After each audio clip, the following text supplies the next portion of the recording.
Paikot-ikutin mo, parang ginawa ng jowa mo sa'yo. Hindi, biro lang po. Naalala nyo ba to, nung nag-harvest ako ng beetroots? Ayan, niluluto ko na yun mga sir. Mukbang na naman, let's go!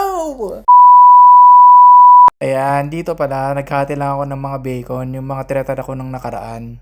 Tapos ito naman yung mga sibuyas na na-harvest ko sa garden. Tingnan nyo naman gaano kaliliit, di ba? Parang wala lang. Pero okay na yan. Tapos syempre ang star of the show, yung beetroots natin, oh, di ba? Hindi ko kakainin yung bunga, yung leaves lang yung kakainin ko. Tapos ayan, hinati-hati ko lang sa gitna kasi yung stalk niyan mas matagal lutuin, so uunahin ko yan. Tapos dito naman, naggayat lang ako ng 3 bawang. Dito, nagsimula na pala ako sa pagluluto. Inuna ko yung bacon kasi gusto kong matanggal yung mantika niya. Nung nagmantika na siya, nilagay ko na yung bawang tsaka yung sibuyas. Ayan, imimekos-mekos mo lang yan ng konti tsaka ilagay mo na yung stock ng beetroots. Ihagis-hagis mo lang ganito. Paliparin mo. Tapos dito pala, naglagay lang ako ng konting butter para syempre mas malinam naman yung ulam natin. Grabe naman, no? Dito nga pala, lumambot na yung stock ng beetroots kaya nilagay ko na yung dahon niya. Tapos dito pala, tinakpan ko na siya para palambutin ng konti. Nung lumambot na nga, naglagay ako ng paminta, naglagay ako ng asin, tapos naglagay ako ng ano ba to?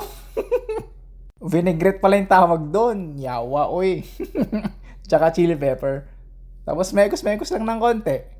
Tapos alam yung pampasarap dito, ayan, maple syrup. Ayan, no? Yun, no? Panalo! Konting halo lang, tapos ilang minuto, maluluto na yan.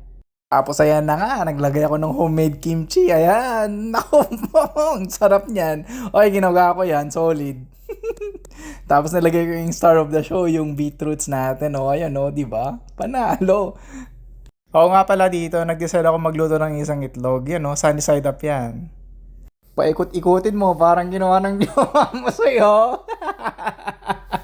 Hindi, biro lang po. Tsaka baliktarin mo na. Tapos syempre, ano pa nga ba hinahantay natin? No? Ayan, no? Kimchi. Naku!